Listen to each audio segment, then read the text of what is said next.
ene bonu no video akluno mele mikudo le wenu ma oni gba londo koko mi tan le yin ko che no yin adaja Sébastien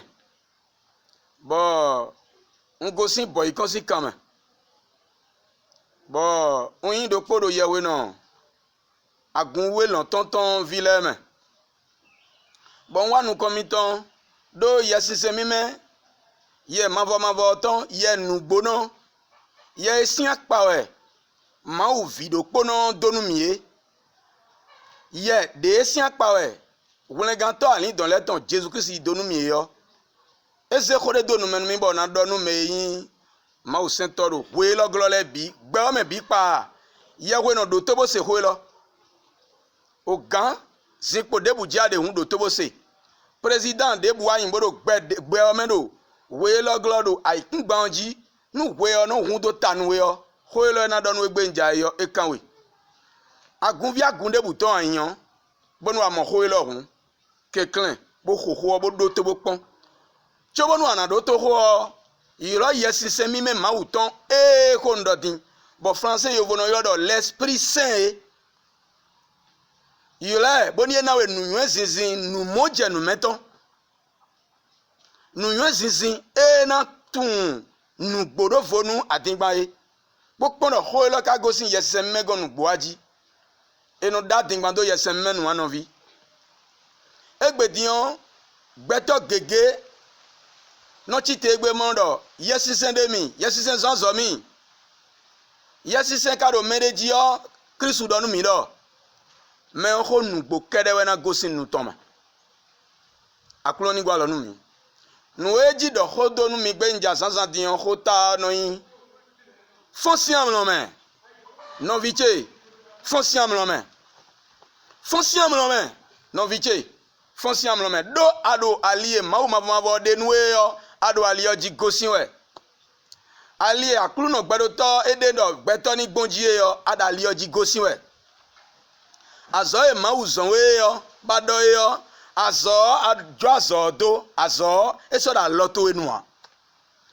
sunu ayin yonu ayin bodo ko lo sewe hun e kanwe mavo ni gwa lonu we bonu wa ni yawo bo fonsi amlo me do yawo ma donu mi do wenu do keze do te yo ni ama wa so a nu zankuo aso si pe azo debu bo wa nu mavo ni daloton we no vila mi fosi amlo me do tautu a o viser kwe gege a o vi dragon satan démon e ikento mavo to yo eze kwe gege bo kwe kule chichi nu nukun gbetole ton e kwe kule chichi nu gbetole e kwe kule chichi nu ayi ha gbetole ton yopo we ameho we a we ma seto gbe me fiton daho le ye me se we ma bodole yo ye so atun ma we gbe ya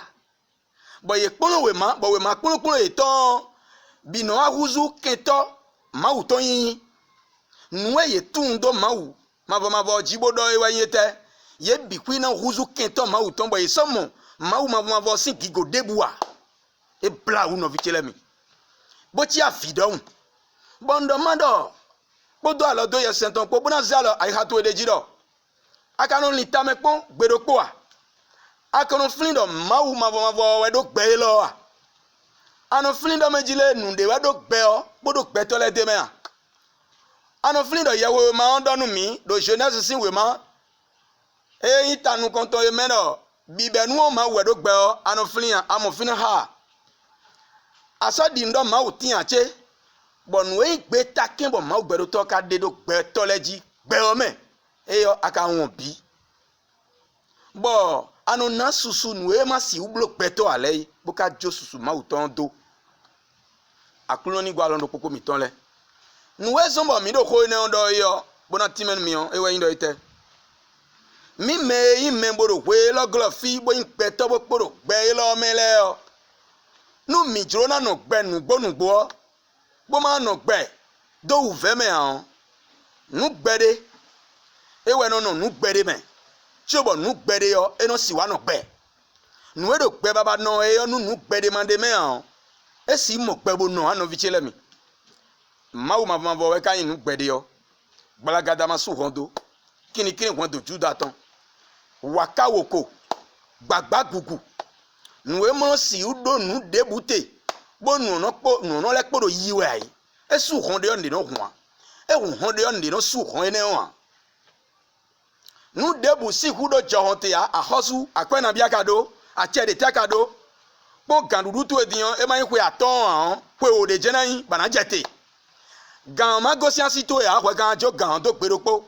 nu e do kwe oglo file bi kwi no fo peropo amo ma wo kon fo pede ya wenu egbetole dana susu ma udo yo ye tunwa gbeto no soide su kaka ache pipa gbeto ton sin kaka beti ma ublo gbe yo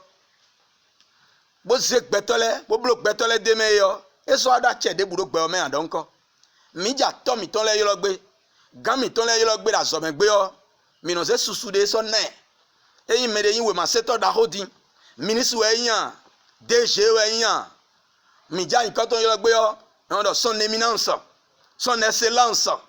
bo ma we ka blo gbe yo e kono na susu debu ma wo ma we ka blo wi ano jason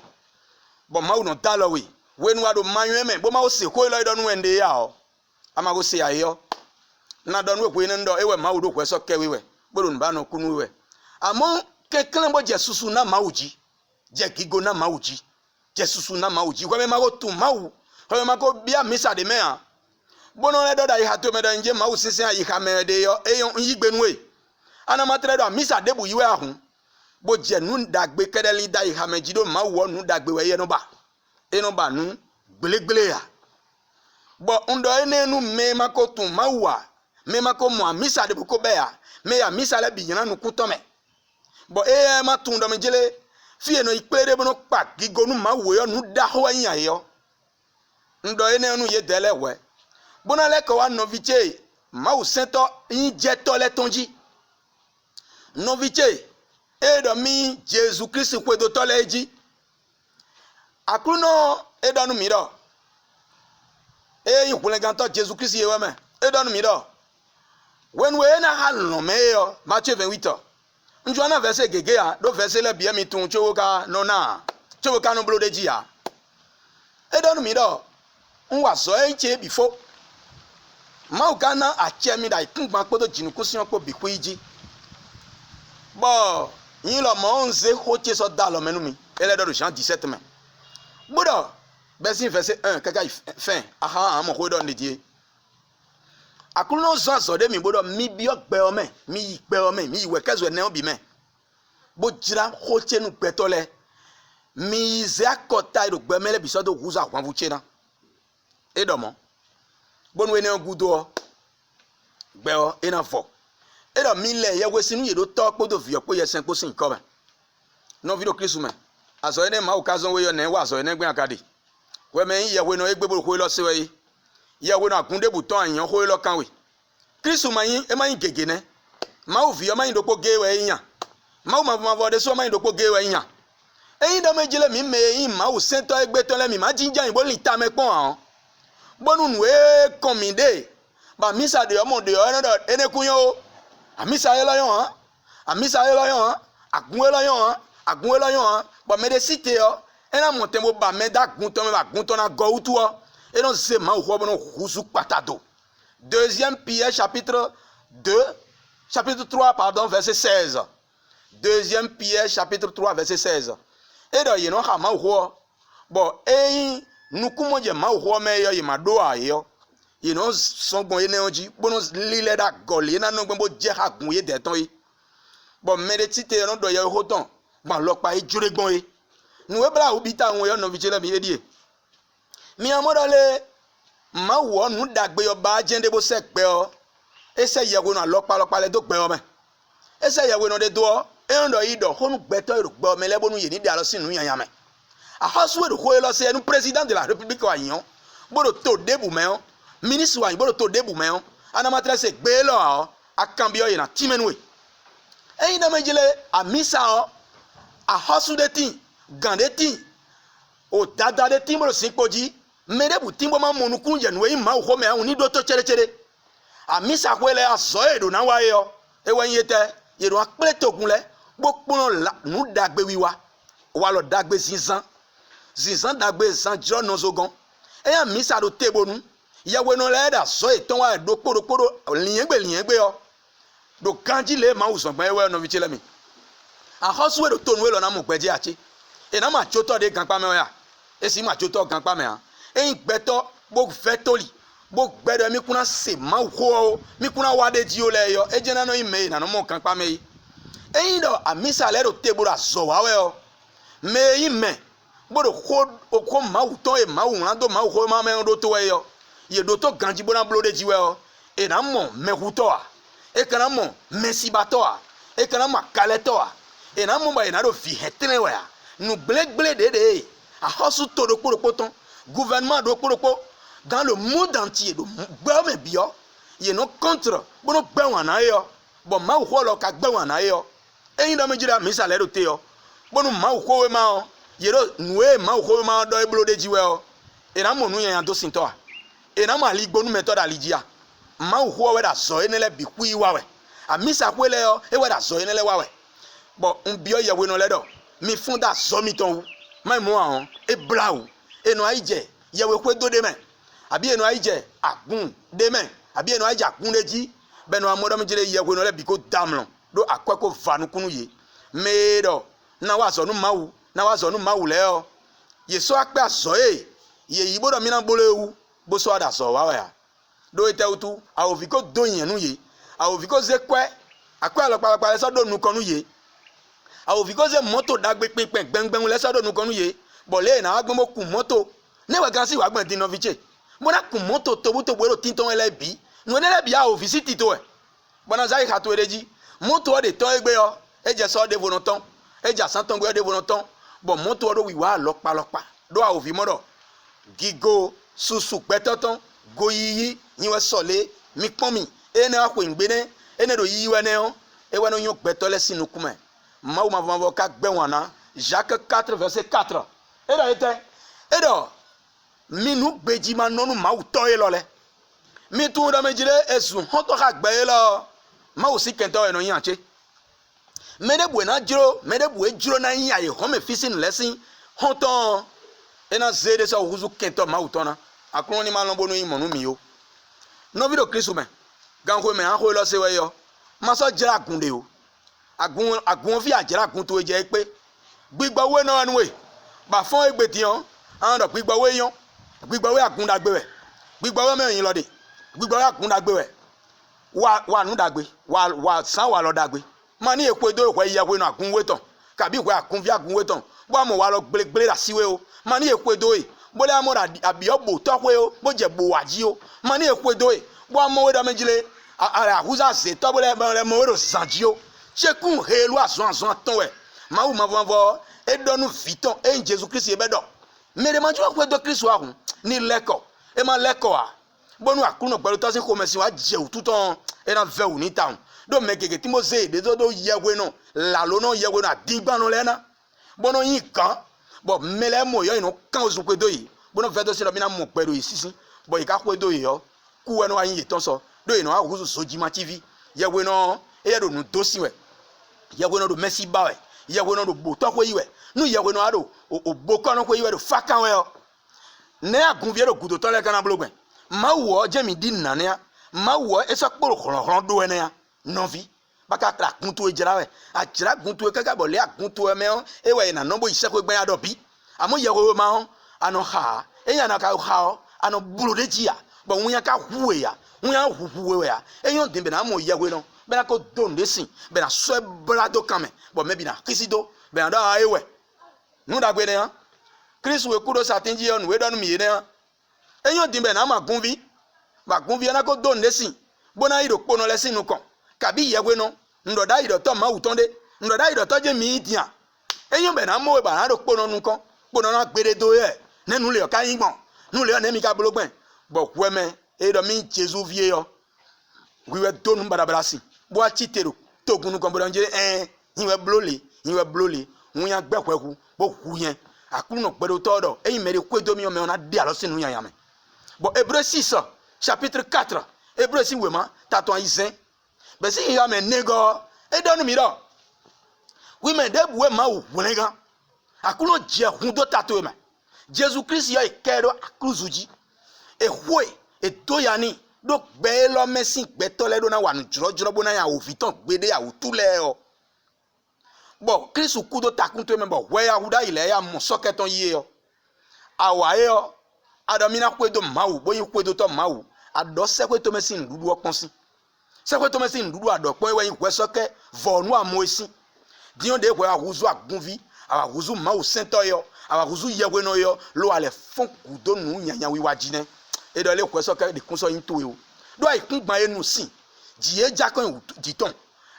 jiton yo enu kanji bo me ile ai kun gban ene o bo do jinukun de ji yo ena jinukun dagbe me ene o yo mawu do mi na to na ai kun gban ene o ai kun ene wo yin mo yen po pipo yin ai kun gban ene o ama ai kun ma de boe jijakon jiton benu sin jiye jakon jiton eton lobo e do jinukun de ji yo eja nunagbe yo ena un kan kede yo ai kun gban ene o e de ko so po nde ni o e na so do mi o me bo na jibi bo kiafin nu mederetin bo ko weda yi bo ma o so weton ke be mo kunlega bo mo kan tutun bo gbezan to me lowele amo akuru no ele abi o ma o pe bo le je ya donu gbe to le ji ro pe glofio bo je khele yan yan naji be enodo agun ville le o abi agun le o paga isupodo edi iron blo tesodro dion mi me agun ville ahun mi me yewe no le ahun akwa vanukunu mi bibo mi so nukumo ya Kristu ka do mi do mejile eyin mere bro mo hun mere mo bro ahun do ebre me bro mere mo bro hun me on do Jesus vo kan akruzu je amo me na vo Jesus kan akruzu je yo esa po vo sisa de buniyan no video akru no mele ma oni gba lo ndo poko mi ton ma oni ze mi daga bondo ma ze wa ni menu mi sana dindo mini fonsi am lo me bo ja gun jira do gan ye me mi de yo gan me ko yi mi so akpora gun jira ya eyin mere tin bo ma yin to Jesus to han Kristu do hore mi do Luke si we ma me Luke si we ma ta ton we ro po bese yi ga me ko nu kwa tongo eyin mere tin bo ma do emi le me han mere tin bo mo ko don gbe to agun mi ton han me ne ro gbe to le gbado sin mi gan we agun me ade yo esin asinofia asiwale a asin le a esin mo wa lo mo nkan ton to e utubo agun vie agun to ejile bi o gbigbado e esin merci bi ba to e ubo agun vie agun to ele mele yo bi o agun me gosin we esin nu dosin to nu residu nu odu kiro ko jan du nu bi bo me agun mele yo yira gun me gosin we aka ni ta me pon pere dian bo eyan tin bo ma o vile o ye kan osun wa ma o bagbe yo we na le je ye yan to soji ya Jesus wa so na jande na felen pon do Jesus wa so na je mi de na ji ndo po ti mo le hu yan pere nu mi me no do me ma kunle me abo akunle mele yo ye ma o ton ye ma o vi ale yo won yan gba mi hu won yan ni hu mi do ite utu awon wo Jesus ton le gosin to ko me bo wa Kristu gan bo do ndo mercy mi mo medele bo ye da sun boy ye do ye yan kan yan we do yin ko to me we ye ka do mi me han bonu Jesus igbe we ye na igbenu menele ma blow mo nkan ton de o Jesus gado me ma contre mi an me ma gbe wan nu mi ayo me mi ton eyin eyin mi ra gunde me do gan hobo agunde tin agun we fi ni se église évangélique lo ni se agun alopa igbe o me bi eyin ma uzan zowe ye we no me dide ngoda idoto ma uzan zowe do itun kanu gbe to le ile aihan we wa juroche bonu amasi pe wo bolo wa ma we zagun bonji to ere na le zagun ma se John merefo alenu we ma kokoro do tebo ma jojoro wa eyo alenu we ma yoyo eton bo nu eyin nu dagbe nu chingan bo ma bo se Moise do bo ado ni wa do bo gbe o ma si pe wa le yo alenu we ma yoyo ton bo fuda bo pen e fuda ndo me bo pen ho imo bo chingan bo wen bo we bo clear ama se ma odi ahujian so ama wa njorojoro a hujian so bondon we do mejire nu ama wuribo na mi ama agunde na no te bo devil na no frema no sesime bo mi anje ene odaji ma je ene chakoji ma gbe mawu hodo ma do a mele yo akweba de bo hon jeso mele akweba de bo hon jeso akweba wi lo gade bo nu dagbede wa ya bo me hon sin gbesan to me bo hon sin akun to me mi amon we na jeji do mali me bo nde ko do jon akun to te a ama yawu asekola mo ma yawu bleun bo ize ye wo ma bo azote ma o ka zomi azoe ma wo ma ka zomi ngala zo wawe a ama yawu da ho bo wuli gwide de me ha zande wa ana munde pon bo de na pachawe agunde bu me ande yo medi de mauton ndo ma don we do nde no sota chohon nde kon do chohon tia me de kono mondu akwa no de we loglo fi bona de pe bona do chohon te ma do chohon kun si di o wa e ko de ya e ka sa na la de chonu pe ona fo wa do Jesus Christ Nazareth to sin come ma bo sin ko imo ho do mi de yo eyin ho bana ana critiquer ya eyin ho ba we de bu de wa atokpe ho ne o atokpe chohon ne atokpe ho ne o atokpe ma bo ne bo na khale we do e o vie na yiwe se do bo ni wa do ho no eyin mi do ko danu we sansantian donu wa de yo eyan po egbopo mavo we na do e lo hulengan to do ma don we do mejire eyan so na wa no mi jan de hu fie anu amlo meje yo epe fonsi amlo me agundo polopo me on o comité agunde to me on yeni do to bo se gan me minado secrétaire hulen we trésorier hulen we o yen we na du kan le negbe ma so mi an nkura gun me si kwe na bile ara gun me si kwe na bile ri ani aka wa nu mawu me na bi aka pala wa mawu me me kpla ma o me gbon fonu me kpla wa gunji be ablo vision ma église évangélique wa no yo si kwe no kwa bia église évangélique mo du do akun le yon yo asona bi we me na bi kwa kpla ma o kwe akpla me wa ma o kwe me na bi aka kpla ma o kwe bo ka do ma o ko nu ye bo san wa lo dagbe sin san mi to na de kele do mi ma o finu gbo ma o se mi do gbe o me nu gbo bo san so de mi nu gbo mi ja kun jira do bo je ma o ko jiraji mai mo mina mo nuwe no ilodo kwegbe do mawuton edo gan me mi de tin yo mi ko za kun jira wu me bi ni je ma ko jiraji me de mo no so ton ni no do no vi ten pon bo nu gbo ni dukan bo mi ka le ko sin kwe gbe me fiton le gudo gbe ton na wa nu bo ba kwe gbe ton na wa nu bo dunu mi he mi an ho moto mi gbe a mi he mi an gba kwe dagbe o na me mi gbe a ma se ko lo bo do me ne ya ton we o en ya ton de bua et il y a un doigt, on peut dire 1 Timothée chapitre 6 verset 1 à 11 habokon we do fine ana do dokun de bo ana kujo do gberopo ni ajo ma ho do bo dokun kere yan we o ana kujo dokun do gberopo ma ho do mo do gbeto e wa gbeme fie o bi we noku no vi do Kristo mele ajo ma ho do bo kigwa e hon ton ba e bo nukun fan we wejo na wa ma uzo abo me ka pato e o agun vie da pato e jo na wa so ba ka kon li ni bo do ekun blo mi flin we Jeremy doy we Jeremy do we nwe Jeremy da so wa edo keka yo mele ma sene nwe wa jagudo yo mi khatan mi na mo ganji no bichile mi mi ma so wa ya bonu meri atoru apa mi ton abi akun mi to me bojuro na wa so mi no bana mi no limité mele mo do non adache ba blo le a o vi lo mo e ko gbon pe to le sin gbe examen bo gbon pe me bi boko bi ai ha pe to le to me boy e no de sin lopa se na ma no bonu ma ko na yinu kan le yo e we no de ton do to le bi me ai to de bu me amon se lo titon yo di le yo se le de bu o e chite yo e ma chite do ma ho ji a o e kan chite alopa de bono limité ma o si ko e ka si gbe to le wa e si me do se de ton le si e wa do nu e gbe o do jire yo e we mereja se de ton gbe no pon do ma yewe no le we na pon do ayewe no le inu wa iton yo me mi gbo do me ne do we na yo me ji yo mo me le na pon yewe no le o ye ka mo kwe o Matthieu 23 oh Exode 23 verset 7 ye mo kwe o evo nuwe do asi eton e bi hu yo se nuwe asi eton e bi hu yo e no jobito ache ma wu na yo ye no jodo mo no je ache akwe ton zanji akwe o mewe kon zan akwe we kan instrument satan ton be no ze mo do gba pe to le sin cheron so mi ma do we da cheji o no viche ma hu ko me vono ga we do to ma do we me da cheji o do ma u ba mo han egbe dia che pe gba sito e amo maka hu ko me vono o maka hu kwa jijo no do kwa jijo ton ji o so mi me gba che mo yen no mo do mo ko me vono ma u no mo me mo nkan do mo ko me vono an viche le mi madu apa o me do nu madu apa o do nu edu apa o corruption do mi de mi amo to gan de wa to de me bo gben wonu me bo gbe corruption bo su afururu do to de me o to vila bi no fun ku to jitan mo do to gan ne yon do ete utu to gan ne su a joli do mele utu to gan yon po we to gan ne yon edu ndo nu me so monukun ha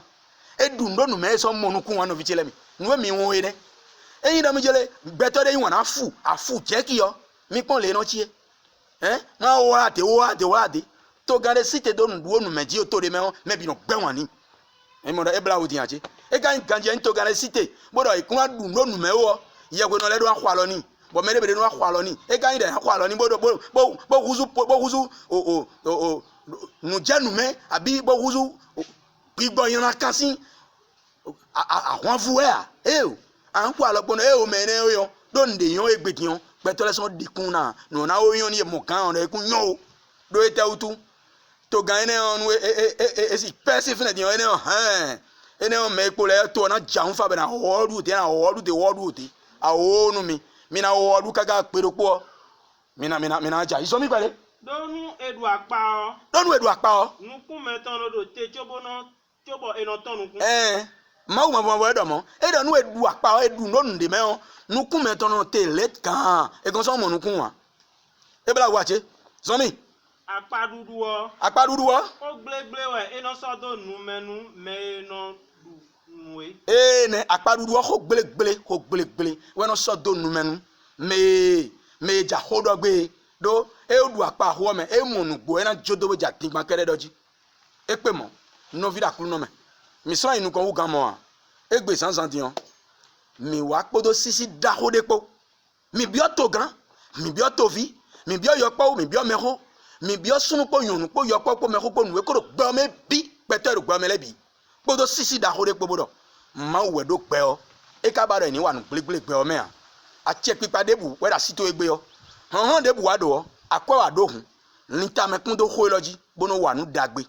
dzo nu nyanyawi wa do. Bonu akatunda itemendo Ecclésiaste chapitre 12 verset 1 2 3 nous wa de geographie na do bisingbe nous dagba kan sugbenu kumea nous dagba bo mebi bodo yege nu agbado ameyo ino sugbenu kumea nous debuka de geographie bona dagba kaka bo hugan mavo a nde ka de bona dagba ka bo so ban wa no video Jesus mele fine je mi na no te do kon